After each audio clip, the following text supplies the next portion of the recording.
maybe if you're on page 3, you're going to get some clicks. But it's really page 1 and page 2 that are going to gobble up all the traffic, mainly page 1. So now you're talking about there's over 1 billion results and 30 pages that get the majority of the traffic. Hey, Neil. So here's a loaded question for you. What's the biggest thing someone can do to improve their SEO? Neil's thinking, yeah, the camera goes to who's talking. I just want people to know you were thinking. Okay, go ahead. So what I would do if I was trying to improve my SEO, a lot of people say links, and links have a big impact. And I'm going to give you 2 answers. I'm going to give you the answer. The first one is going to be for the majority of the websites out there. And the second one is a little bit creative that most people don't do. So the first one would be update your content. You can do a search on Google for anything. So I'm here in the United States, auto insurance. I'm just going to actually do a search right now. Okay. I can probably even share my screen too. Why not? I'm going to share my screen because it lets me. So check this out. This is the term auto insurance. All right. You can see here, there's 301,000 people in the United States that search auto insurance in the last 30 days. You guys can see my screen? Yep. Yeah. Check this out. 1.18 billion results. All right. So basic math, 1180, 123, 123 divided by 301. That means for every person they're searching, there's 3,920 unique results, right? And with ChatGPT and AI and all this kind of stuff, you're going to get people creating more content at mass scale. It's never ending. But where do most people go? Page 1.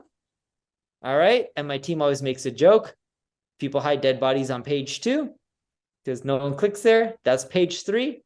So maybe if you're on page 3, you're going to get some clicks. But it's really page 1 and page 2 that are going to gobble up all the traffic, mainly page 1. So now you're talking about there's over 1 billion results and 30 pages that get the majority of the traffic. And the reason I say updating content is if you search for anything on the internet, most keywords have Wikipedia ranking. The reason Wikipedia does so well is because the content is fresh. And none of you guys on the screen here today or anyone listening wants to search on Google and be like, yeah, I want to read about digital marketing. Yeah, this article from 3 years ago was amazing. Like, no, you want something that's up to date and fresh so you know it's relevant and practical for you.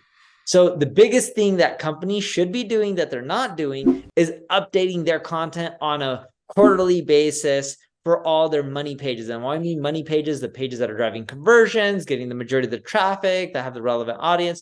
So that's the big thing that I think most companies make a mistake on. And we see this at our ad agency all day long. That has a massive impact. The second thing, if I had to list the second thing, and this is creative, links still have a massive impact on rankings with people creating content, mass scale with ChatGPT or Bard or Ubersuggest AI Writer or whatever, Jasper, whatever tool people want to use. Content is getting more commoditized and it's really cheap to build, create anyways in the first place, even before ChatGPT. But the big thing is how do you get more links? And most people believe that the best way to get links is through content and infographics and a great product and service. What we found the best way to get links is you take a tool in your industry, whatever industry you are, there's tools for it. Even in fitness, there's calculators and all that kind of stuff. You take tools that people are used to paying for and you create them for free and you just release them out in the wild. And over time, they just build a lot of backlinks, which makes your overall site have a higher authority, which causes you to get higher rankings. I like the tool strategy. I think that's really great. And with ChatGPT, you don't even have to build the tools as much. And what I say as much, I mean you don't have to pay people as much. The software engineering on ChatGPT is still pretty shitty. It'll get there, but built a game of Pong in 60 seconds. It can do a lot for you. You'll still need some engineers to help you out, but you can do a lot more with less money these days because of AI versus before.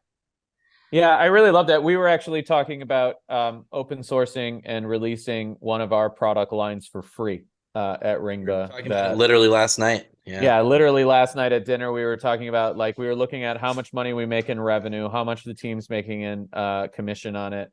And we hit our sales team this morning and just said to them, you know what, guys, I think it would be really interesting to release this product absolutely free for the industry. It'll be a great lead generator. It'll be a great loss leader, and the cost on it is fixed and the infrastructure to support it is extremely cheap, and we have to have it anyway. So it's like the perfect storm of a tool, almost like a calculator or something.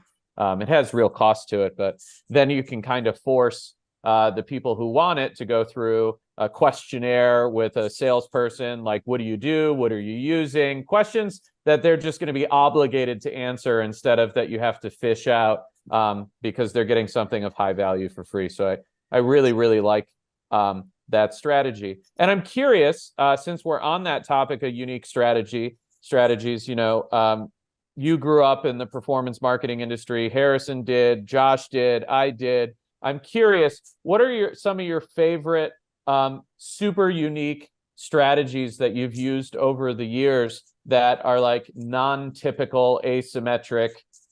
Most people would have never thought to use it. Like, what are some of the cool strategies you've used?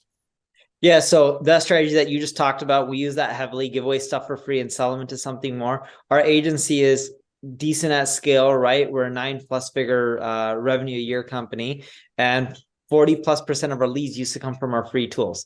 Now at our size and scale, a lot of our business comes from word of mouth, referrals, RFP, because we're 5+ years old and people know we're in the space now. So that strategy has been really amazing for us. Another strategy that's been amazing is buy. So instead of build, we look for companies with web properties or tools that get a lot of traffic but don't monetize other than through AdSense or no monetization. Buy them, pop on lead gen on there, and then sell them. We did that again last year in February. We bought another tool called Answer the Public for 8.6. They said it was doing 100 a month in profit, but they had very little to no employees on it. So when you add employees, it really wasn't doing 100 a month in profit. We started capturing leads as well, and so far starting to play out well for us. Another strategy, and going on the buy topic, one of my old startups was called Kissmetrics. They struggled a little bit for fundraising. The company ended up pretty much just going belly under. And what ended up happening is they needed money, but the website got a lot of visits, like 1 million+ a month. So I offered them $500,000 to just buy the domain. They can still keep the word Kissmetrics. I can use it as much as I want, but I have access to the domain and whatever I want to do. And that worked out really well. It caused our agency to get way more leads because they had our ideal traffic base. Another strategy that I like doing, and this one's boring and ugly, and I don't know why a lot of people don't do it. If you're selling toothbrushes and someone else is selling toothpaste, you should upsell it, or downsell, whatever you want to call it, their product upon checkout and vice versa. And, we consider that partnerships, not really like affiliate marketing, but just straight up partnerships. That drives a ton of revenue for us, and people take those like boring channels for granted. And we find them to produce tons of revenue if you can just find people who don't sell the same product or service as you, but they have similar audiences. Another strategy that we've been doing for years that's like just been fishing with dynamite is globalization. So at our ad agency, we've announced, I don't know how many regions we have announced, but we're in 16 countries where we've hired leaders. We'll be in 20 countries and then pause for a little bit and then work on getting a lot of them up and running. To keep in mind, last year we were only in 6 regions. So we've added a lot of countries that we're in, which means you have leaders and headcounts and they build teams. So what we've been doing is translating our website and transcribing it into other languages and adapting it to the local regions, collecting leads. Most of these regions aren't competitive, and that's been driving a lot of business for us. And then speaking at local events and building up relationships locally. And yeah. So are you building sales teams in these other countries then too? Or we are. Every country. That's awesome. When I was an affiliate, that's kind of owned? what I did. I just took stuff out to other countries. So I love that you're doing that in the agency model. That's super cool. Yeah, majority of people are not in the United States. We tend not to do a franchise model. We want to own it all. We do have partners in 2 regions, in Brazil and India. We had some locals that own a fraction of those businesses early on that helped us out. Eventually, we'll probably just buy out their stake and we'll own 100% of everything. But yeah, this model has been working out really well for us, and we've been having fun doing it. I'm really curious, how do you source the leadership talent in a foreign market like that? Oh, we have recruiters that work for us full time. We have a big recruiting team. So all we do is, we're big is relative. Compared to Microsoft, we're actually very, very tiny. They probably have more recruiters than our overall employee count. I'm making a guess there, but you guys You're get probably this. right. Yeah. So for us, what we'll do is we'll look at people who work for competing agencies. Okay. So like WPP, Omnicom, and we'll look for the leaders who have ran their agencies. And we look for those leaders who have been at multiple agencies, have continually gotten promoted at multiple agencies and been there for a while, because that means they were valuable to the agency if they got promoted. So if you're at 2 competitors and you continually got promoted, that means they all both saw you as very valuable and they're happy with you. So the moment you hire them, they usually are able to replicate the same type of growth and same kind of outcome. It just takes a lot of time, but we found it to work really, really well.